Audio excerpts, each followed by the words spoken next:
have presentation, but I have a script which is much more like Igman Bergman's scripts. It's just a few points, and this means that this presentation will be really flexible, and I'm not sure what we are going to see next 15 minutes, 17. First, what I want to explain what I did or what is my main idea.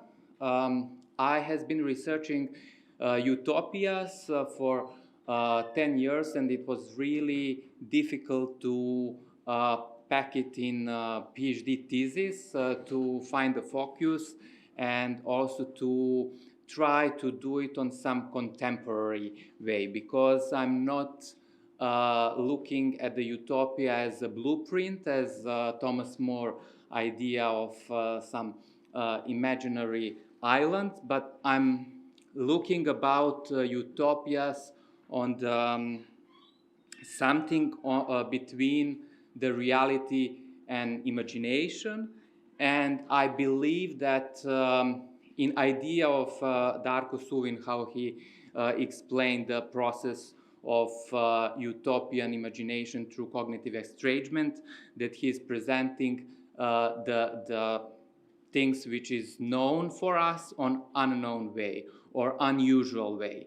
And this is how I think where we can talk about process of learning and process of creating something new, some change. And then all of this is connected with experiential learning from talking in a sense of Peter Jarvis' theory, where he talking about disjuncture, which is the process when we face something new, something unusual for us, some new experience. We are in this confusing phase. We are in phase of learning, but that process could be finished in different ways. It could be stopped if it's confusion too much for us.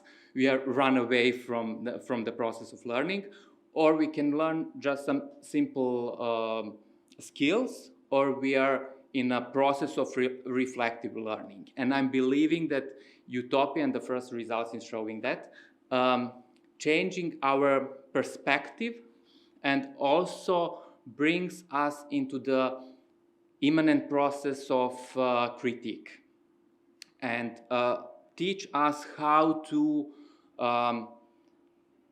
have some kind of critical attitude. And in sense, when we are talking about critical thinking, the most of critical thinking theories is related to procedure, to skills, to logical procedure, how to deal with the informations.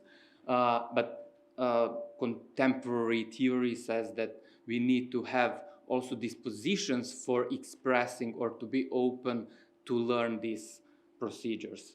And much more theories now transforming the idea of critical thinking, where the creativity is part of it. And because I don't have presentation, but I have something for you. And also I want to, I have urge for change, and I cannot wait. I see some change and utopian vision, the reconstruction of the whole society in the horizon, as Thomas Moylan talk about the utopias. But now I would like to invite you to change the scenography of this room, but a little bit. Try to, if you wish, and if you feel comfortable, to change your position in that way that you can see 2 or 3 more people around you, and introduce yourself with name and one word, with one characteristic which is important for you. For example, I'm Nikola Utopist. And now you will receive some slides, some 2 utopian definitions, one utopian a part of one utopian literature, and my definition of a critical utopian approach.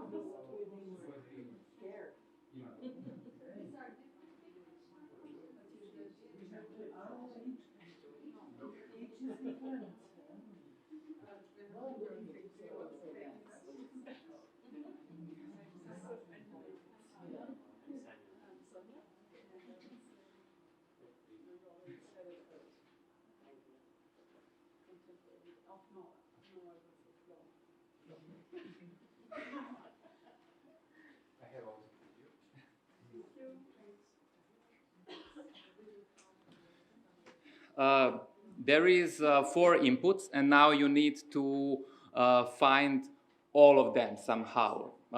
If you don't have in your group or different inputs, that you need to collaborate to see in the whole room where is other inputs.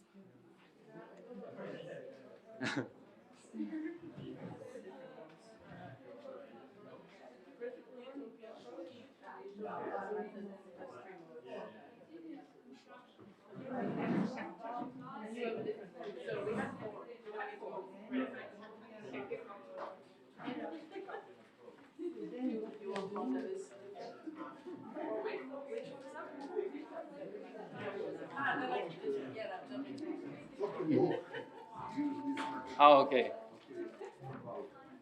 I will stay now here. Mm-hmm.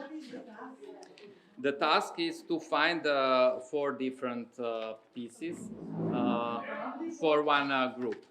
If you found it, that perfect.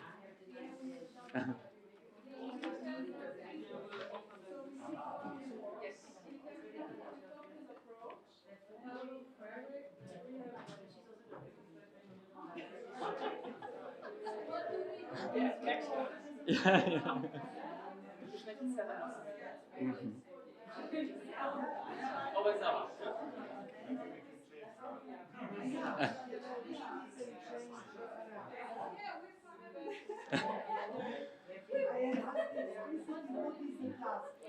Yeah, perfect. If you already found these pieces, now I will invite some of you to comment on Ruth Levitas' idea of utopian method,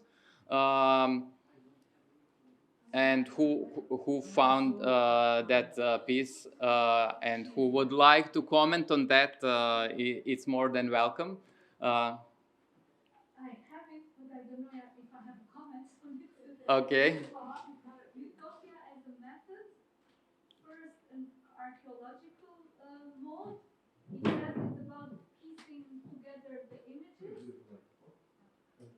Utopia as a method apparently has 3 elements. The first is the archaeological, bringing together pieces. I would say it's rather digging up pieces, but actually it probably is the same. The second is ontological, addressing the question what kind of people particular societies develop and encourage, utopia, project. And the third is an architectural mode, which I kind of somehow familiar, I like it. That is the imagination of potential alternative scenarios for the future. Now, the comment probably is that these modes are quite relational, are all time operating together and shaping each other, and not kind of 3 different steps, but maybe even parallel steps. So that's the comment I would follow. Yeah, thank you. Yeah, maybe just one additional comment, because I'm thinking also about social change and utopia in these kind of 3 different modes. I might not call it archaeological. I think it's not on. Is it on? Okay. Oh wait. Okay. Yeah, but it's kind of this: how do we? What are these kind of pieces of utopic thinking or alternative thinking and practices in the kids 3, like in what kind of relations we create today and how do we imagine and build a different society. But what is really bothering me is this kind of human-centered idea of what utopia is and should be, and it's kind of what kind of people particular societies develop and encourage, and I would say what sort of modes of existence and ways of being do particular societies develop, encourage, but also recognize, and then also consequently like this architectural mode, which might not be architectural, but actually much more kind of ecological probably, in which these sort of kind of webs of life and relations are being, what sort of them are being made and yeah, encouraged. Yeah, thank you for that comment, because the utopian new theories in utopian thinking and in utopian studies is working like that we are just like doing the critique on the actual theories and try to expand it. And this archaeological mode is also remind me on David Graeber idea about cracks in the history, because we also in the history could find some really different kind of society, and the architectural mode, it should be like the holistically understand it, that we need to have this really far vision, and these small steps I will see as a part of this big like puzzle, how we are seeing this future. And in terms of Bloch, Ernest Bloch, it's not yet coming, but it's possible. But we need to think which kind of institution could bring this kind of new society. And when we listening different voices, this idea will be transformed all the time, and because of that it's continuum. And when we travel in imagination, we are bringing back with ideas with some critical glasses, and then we are saying, oh, this society it should be fixed, or this society is not working well, we need to do something for that. Thank you for this small activity. We should continue a lot more. The second point is Paulo Freire idea of denunciation of reality and annunciation of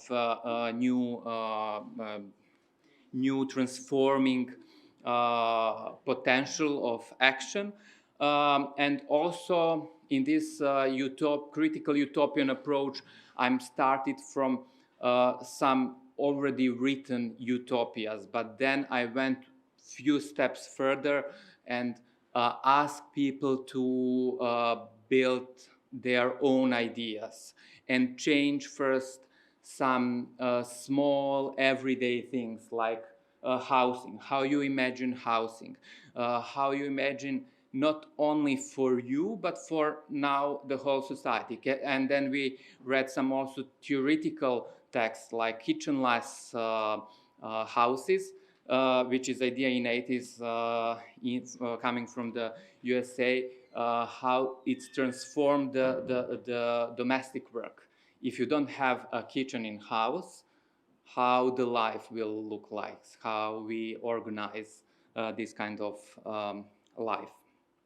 And this is somehow the small illustration how we could use utopia. And my final point it's dedicated to the experience, because in adult education we believe that everything is based on experience, that adults is more experienced than children, and then we are learning. This is the source for learning. And Peter Jarvis said, then we are in this situation of disjuncture, but with imagination we are again a little bit further than disjuncture. We are somewhere which is not familiar for us, and maybe it's bring at the same time discomfort, but also the hope that something could be different.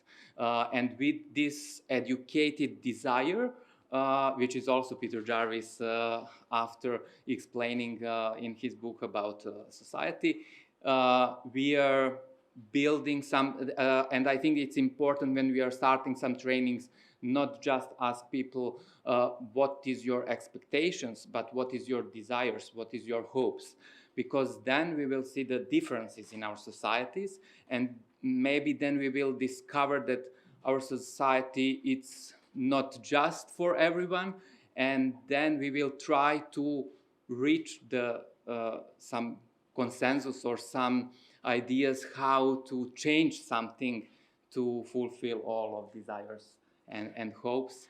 And yeah, the results of the research is showing that these dispositions is improving a lot by utopia. And because I had a small sample, because I do this experimental, quasi-experimental research design, also for unemployed people is working really well for improving their capacities to be open more for critical thinking and learning.